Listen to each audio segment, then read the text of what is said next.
If all you have is humility and you're a really good listener, then you're a doormat and you're not actually going to end up improving anything. You're not going to end up being influential. You also have to pair that with expertise and the confidence to push. And you have to have data and evidence to back it up. That's Kay Baldino. She's the head of talent acquisition at a global company with over 10,000 employees. She's got a ton of experience building strong partnerships with hiring managers on a global scale. And in today's episode, she's sharing the importance of balancing confidence and humility as a TA leader. Confidence to say, I'm really am an expert at this and I can help you solve your problems, right? And the humility to really be able to listen carefully to what people's pain points are. How to create a culture of vulnerability and learning. That ability to ask questions and say, I'm not sure, should be celebrated. Navigating cultural differences in a global organization. Being willing to not have your own story in your head, but to actively manage that while you're in conversation with people is so important. And maintaining a human-centric approach to recruiting. Human needs are human needs. People want clarity. People want, they want job opportunities that are high quality job opportunities where they're going to have career growth, where they're going to be treated. Again, are we treating people with dignity and respect? Welcome to Throw Out the Playbook, the podcast for recruiters tired of hearing that hiring is broken and ready to do something about it. I'm your host, Rona Pierce. Let's hear about how Kay got started in talent acquisition. Well, I had a bit of an unusual start. I went to college for English literature with an emphasis in Shakespeare, and very useful career path. I had no idea what I wanted to do after college, but my freshman advisor was the head of the Career Center and was the first adult in my life to say, you might be wasting a lot of money going to college if you don't actually have a plan for what you might want to do after college. I'd gone in thinking, well, I'm a freshman, I have 4 years to figure out what's next.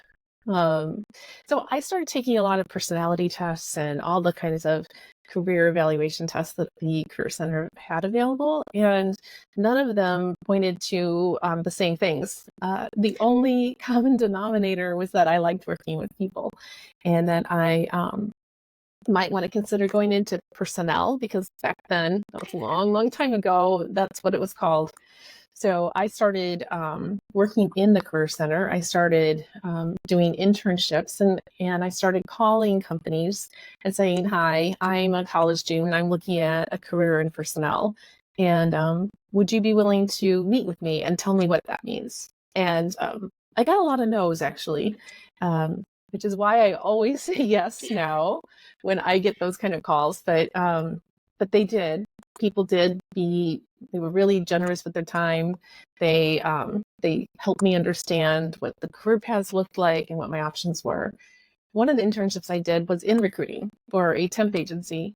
And I think they felt like they were going to get a cheap receptionist for the summer, a college student. And I felt like I was going to get real experience. So I just started saying, well, I'm going to go do these interviews now.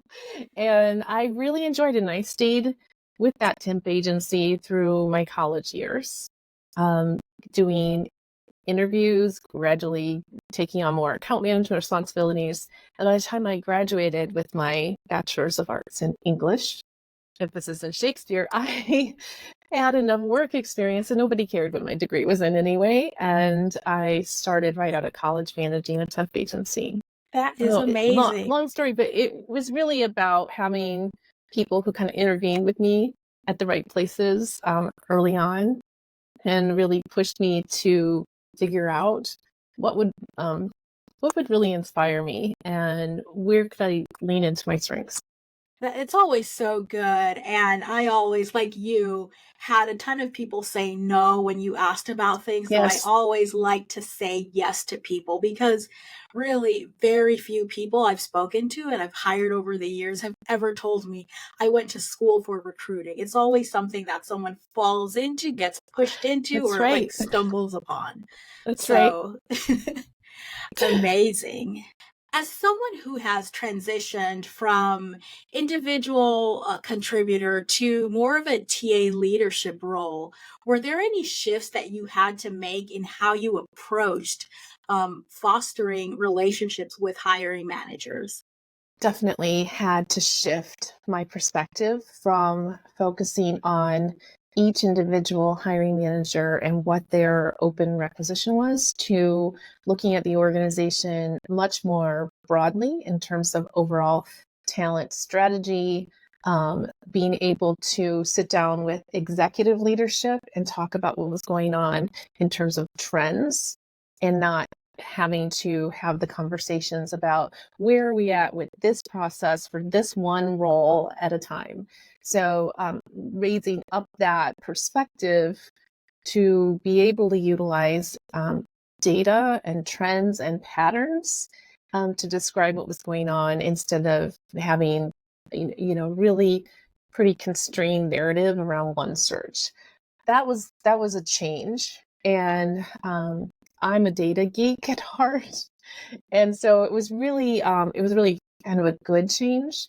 And then later on, I also got trained in Lean Six Sigma, and it was like opening up a door and seeing that you have this really well stocked closet with all kinds of, like, imagine your favorite hobby and you open a door and there's a surprise of all these wonderful tools and hobby kinds of things. That was what Lean Six Sigma training did for me. It was like somebody gave me a vocabulary and a tool set for how my brain already worked. And so that was also really important in developing kind of leadership skills and the ability to talk to the business about strategy, data, evidence, and how to solve root cause problems. Amazing. What advice would you give to those taking on TA leadership roles for the first time? I think it's really important that you have, you know, both confidence and humility. So the confidence to say, I'm really am an expert at this, and I can help you solve your problems, right? And the humility to really be able to listen carefully to what people's pain points are. Um, you know, Talent acquisition in the business are partners. We have mutual goals. We want exactly the same kinds of outcomes in the end. And we want high quality hires. We don't want to have to do rework. We want people to succeed in our organizations. And when those relationships get strained and they start to feel like they're antagonistic, it's usually because there's either a lack of confidence around expertise, or there's a lack of humility and that willingness to really listen and understand what the pain points are and how you can help. And that goes both Yeah. ways, by the way. You can Yes. have Yes. that. A partnership. It's a partnership. So those rules are the same. Those kind of ground rules are the same either way. Perfect. What were some of the early mistakes or missteps that you made in those hiring manager relationships, and how did you course correct? Yeah. As somebody who's really extroverted and confident, most of mine were in the humility category. Really wanting to get to standardization, wanting to get to a more efficient process, and going into the context of a team that wasn't doing things well from my perspective, and not taking the time to understand the history, or not taking the time to do enough listening before making recommendations. And I think as I matured and I learned how to be a better consultant to the business, I was able to overcome some of that. But it really was a matter of, understanding that it didn't matter if I was right. It mattered if I was creating a shared vision. So, so important. And I think that's something that most of us who have transitioned from individual contributors to leadership and TA can relate to, because you have all these ideas, you want to come in and it's like my way, my way. And then you learn that that doesn't work. You have to it has to be a shared vision. And Yeah. humility, really, it's the same answer I give when people ask like, "Hey, what's the most important skill as a leader?" Humility, because you're going to have to swallow your pride so many times over and over and over again. Yeah. And at the same time, if all you have is humility and you're a really good listener, then you're a doormat and you're not actually going to end up improving anything. You're not going to end up being influential. You also have to pair that with expertise and the confidence to push and to say, really let me walk you through my reasoning here. Are you open to feedback? Here's what I'm observing. And you have to have data and evidence to back it up. And something that I know that's big for you is courage. I actually read that it's your number one personal value It as a is. leader. Can you share a specific example of how you've had to courageously confront a difficult situation with a hiring manager and how leading with vulnerability and courage helped overcome it? I remember a CFO that I worked with earlier in my career who had some really strong biases about the kinds of backgrounds that financial analysts needed to come from. And it was, it was completely biased. It was also limiting our ability to source efficiently. It was limiting the diversity of our candidate pools. And we worked together in an organization that cared a lot about improving at diversity, equity, and inclusion. So I sat down with the CFO and said, first of all, let me show you the data on what the funnel looks like, because data is an element of truth, right? You can agree on basic facts, and that helps put kind of some shared meaning into the pool and get you on the same level playing field if you can start from the shared facts and shared information. But also, asking probing questions about, well, why is this particular, kind of element of somebody's background so important to you, and learning about their own personal career history and journey. And some of it is calling people in, right? That when you are challenging bias, it's often you're challenging a bias that's rooted in kind of system that uphold white supremacy. And so you do have to be able to call people in and help them, self-discover around why they have that bias, where it's coming from, and how they can raise their own awareness and education level to help the organization overcome it. So, helping that executive understand that this was coming from their own history and their own bias, and that maybe it actually wasn't helpful in terms of building out a more talented and diverse team, was a bit of a journey. And it didn't happen all in one conversation, but you have to have the courage to challenge structures and challenge leaders to be better. And I think most good leaders, they genuinely want to be better. They genuinely want to be better, and they often don't know how. Everyone's got their history and their story and their background, and that leads to that's where a lot of biases come from, right? So that takes courage. It takes truth. You have to be a truth teller, and often that truth is exhibited through having facts and data, and being able to illustrate those. And that's part of education, right?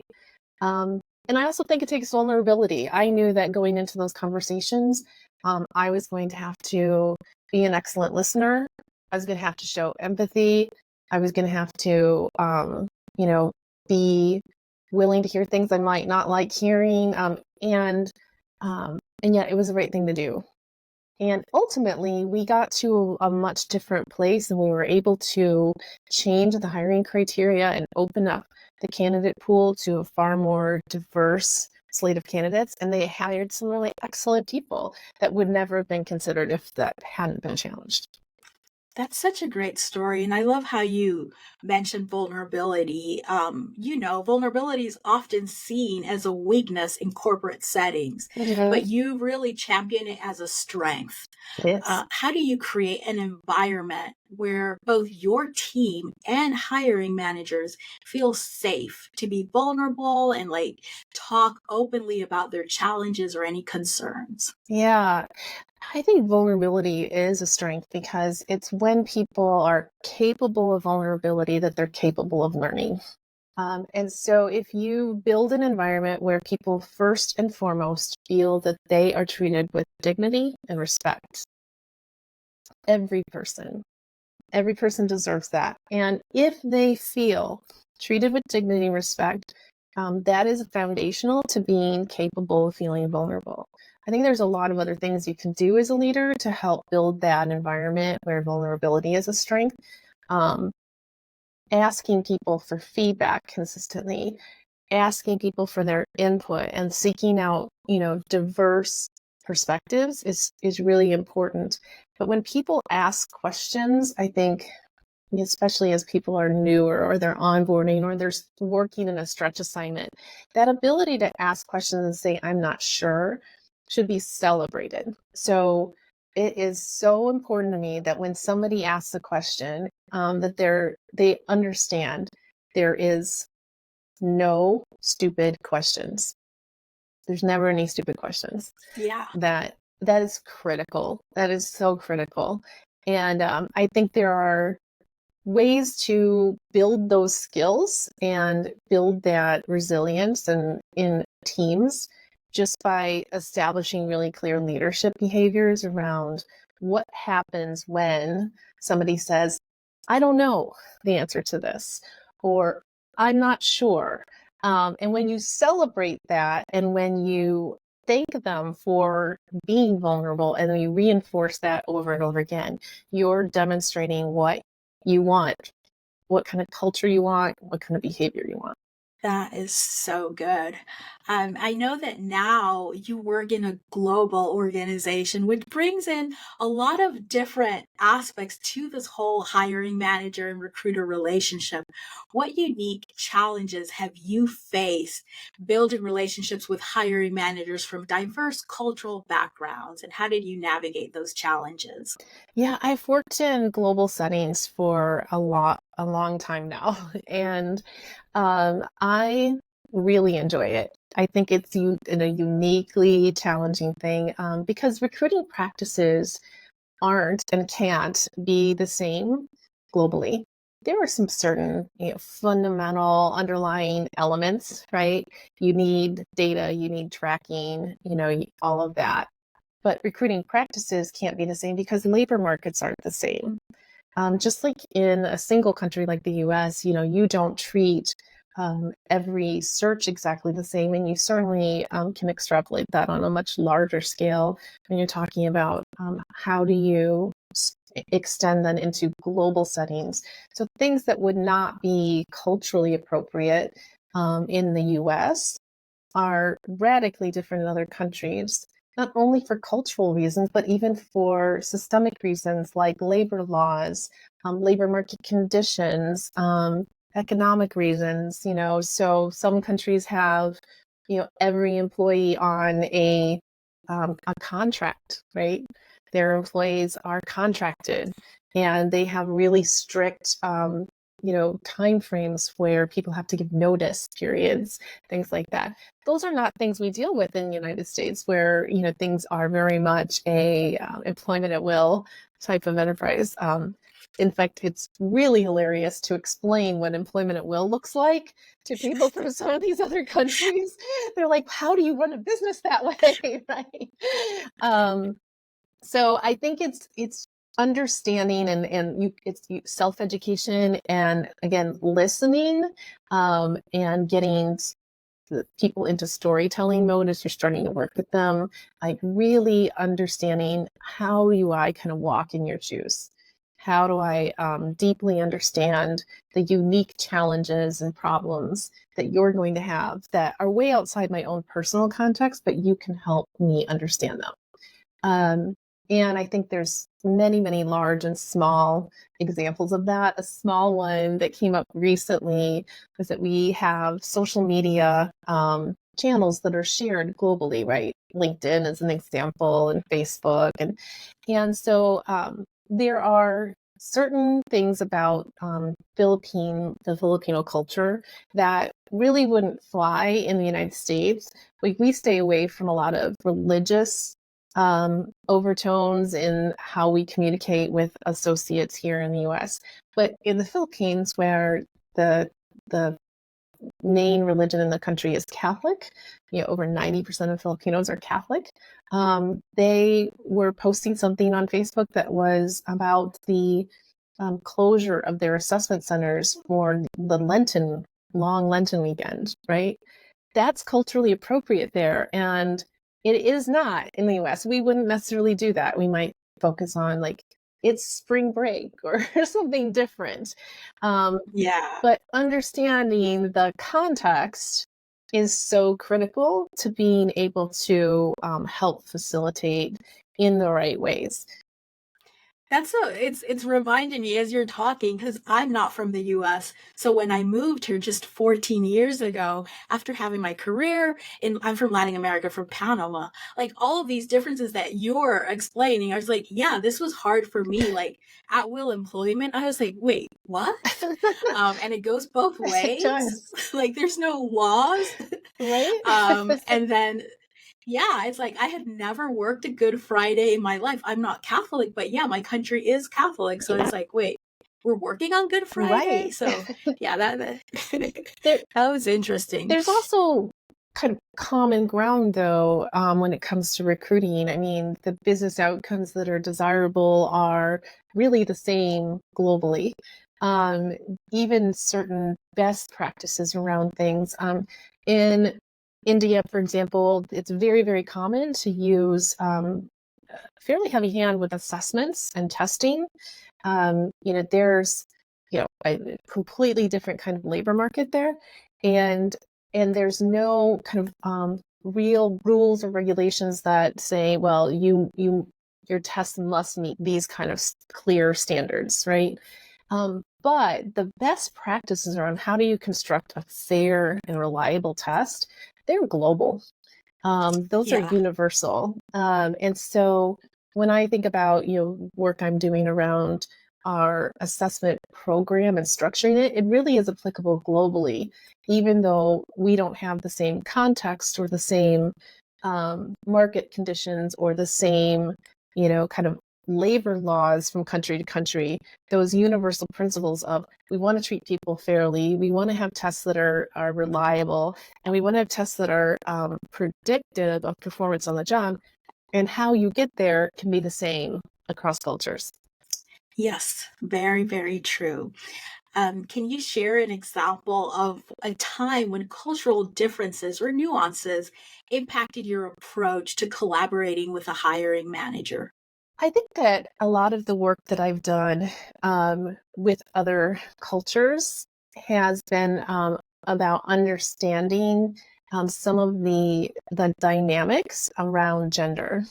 So there are definitely differences from US culture, where we are very individualistic, and we do not have sort of a communal perspective, where the team is set above kind of the individual. And in other cultures, particularly some of the Asian cultures that I've worked closely with, that sense of hierarchy mattering and team above individual, recognizing those dynamics was really important, because there were definitely times when I was in conversations with hiring managers or executives in some of those countries where, if I wasn't sensitive to the cultural context, I would have said, don't treat me this way. I feel that you're being offensive.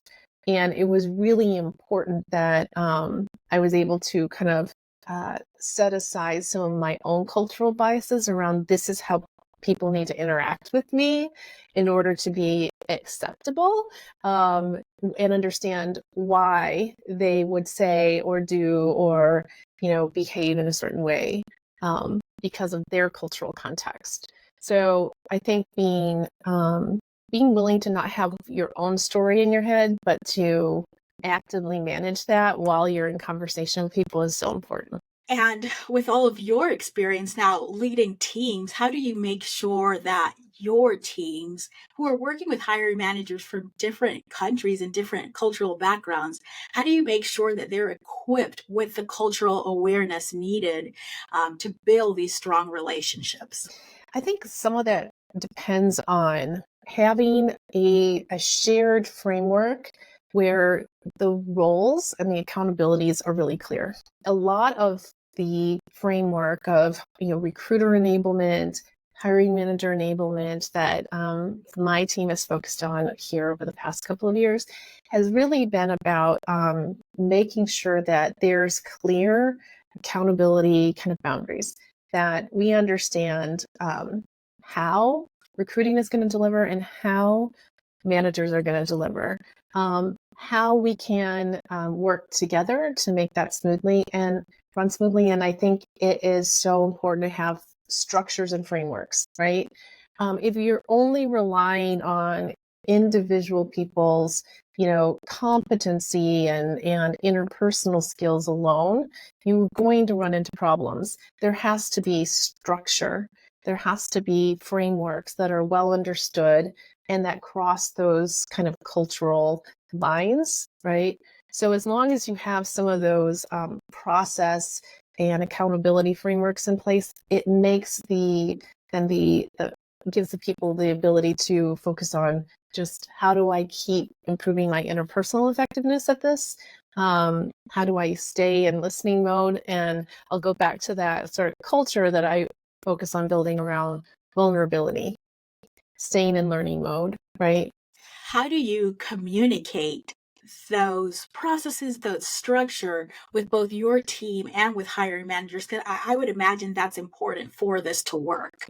It is important, and you have to reinforce what the process and structures are going to look like at every touch point that you have, right? So we have written communications and guides that go out at the point when we have requisitions coming in. We have ongoing training modules that are online and accessible on demand. We have a variety of different learning opportunities for recruiters, as well as just mentorship in the moment, right? A lot of mentorship needs to be in the moment. And as you're thinking about recruiter manager enablement, I think it's really important to understand, what are we doing that's structural? So we're setting up the guardrails for processes to run smoothly and for it to be actually harder to go off the rails than to stay on track, right? And what are we doing to do the skill building, which can be a longer and more painful path sometimes, but still important to invest in. Now, shifting a little to the thing that I think all of us in TA don't necessarily love about our job, but it's important. It's like the compliance to policies and laws Yeah, and things like that. They're different all over the world. they So in a really global are. organization, yeah, in a global organization, you have to really be mindful of it.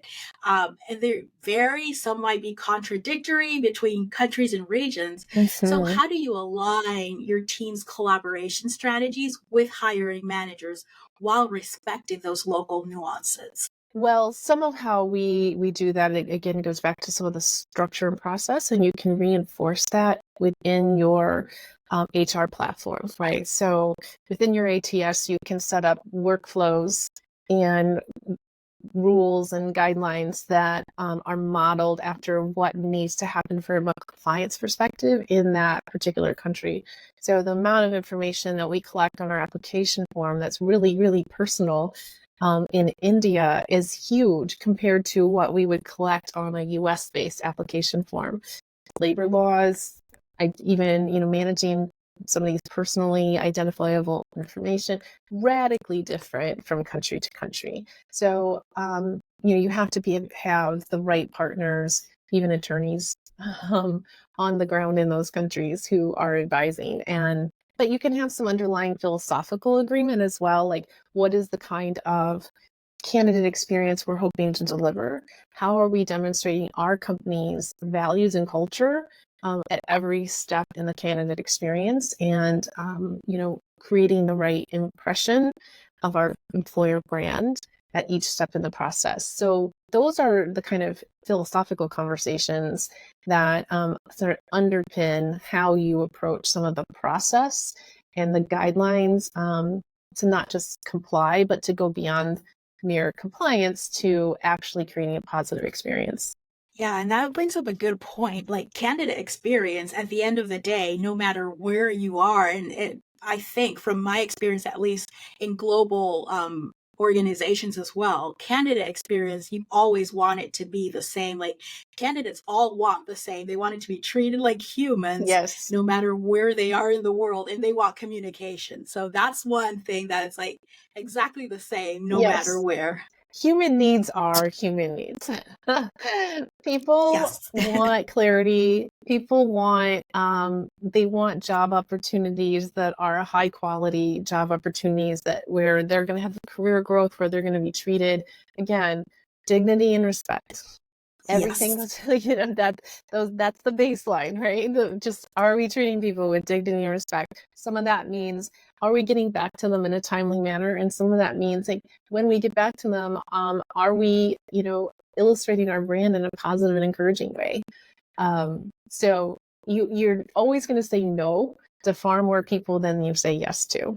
And remembering that you're saying no, or no, not right now anyway, to human beings who all have these unique and individual lives and hopes and dreams is so important. Talent acquisition is so exciting to me because I feel like, one, it is fundamental to every business. If it goes well, everything else in the business goes well. And if it goes poorly, you're going to have problems in every other area of the business as well. It's also exciting because you're touching people's individual lives. You're giving them hope. You're giving them, for some people, you're fulfilling their dreams.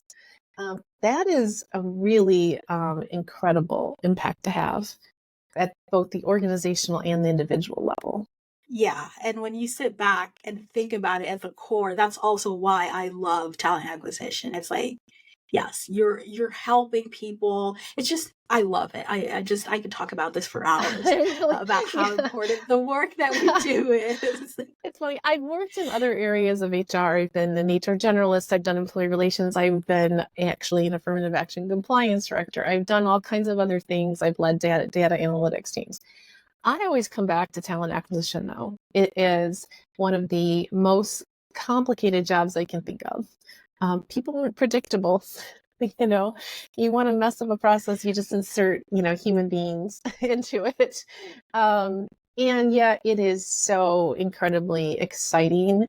And it's absolutely can always be improved on. I even just think about, how technology has improved over the years that I've been in talent acquisition, and what you can do now today that wasn't even, possible. I started off in the days when it was really, you were using a phone and a piece of paper to conduct business, and it's gotten to a place now where it's just a, incredibly exciting time. Yeah.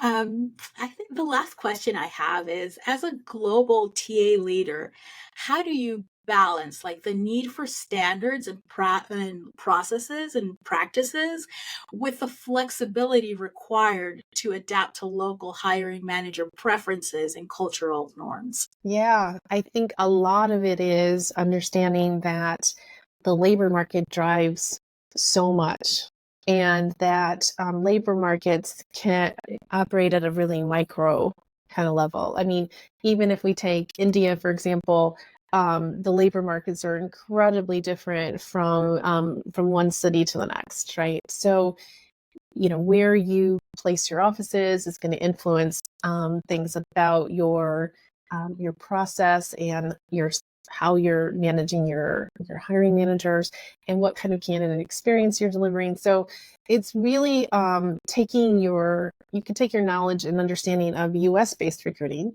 that, everything is local. I think that's a real estate term, like everything is local, right? But it applies in very much in recruiting. And you can extrapolate that globally to remember that everything is local. You need to be able to work with the right people on the ground and collaborate with the right people on the ground so that they're your check on, hey, is this going to work? And is this culturally appropriate? And if you're operating off of the same basic frameworks, those frameworks can stay flexible enough and adaptable enough to what you need to do in that particular situation. Adaptability Amazing. is critical. Amazing. Thank you so much for your insights. This was a really, really good conversation and a great reminder to everyone about really, at the end of the day, we're all humans. We all have the same needs no matter where we're from. Yes, there are differences that you have to keep in mind, but we basically all want the same things. We do. We all want happier lives. We all want career development. We all want to learn and grow as people. And we need to be treated with dignity and respect. It's a foundation of trust. So, and I just love working with people from all over the world. It's one of the great joys of being in a global company. Thanks to Mary Kay for sharing her insights on building strong relationships with hiring managers on a global scale. I love that she stressed the importance of being a courageous truth teller, using data and evidence to challenge biases and drive positive change, and how important it is to build frameworks that are adaptable. At the end of the day, we're all human, and we all want to be treated with dignity and respect. This goes for our relationships with hiring managers and with our candidates. If you want more actionable advice, like the advice shared in this episode, I write a weekly newsletter for TA professionals who want to take a more strategic approach to recruiting. You can sign up at throwoutttheplaybook.com/newsletter. That's throwoutttheplaybook.com/newsletter. The link is in the show notes. If you want to learn more about building strong relationships with hiring managers, check out episode 3, where Amy Miller, a senior recruiter at Amazon, shares her advice for building strong partnerships with hiring managers and how to get support from management. Thanks for listening, and I'll chat with you next week.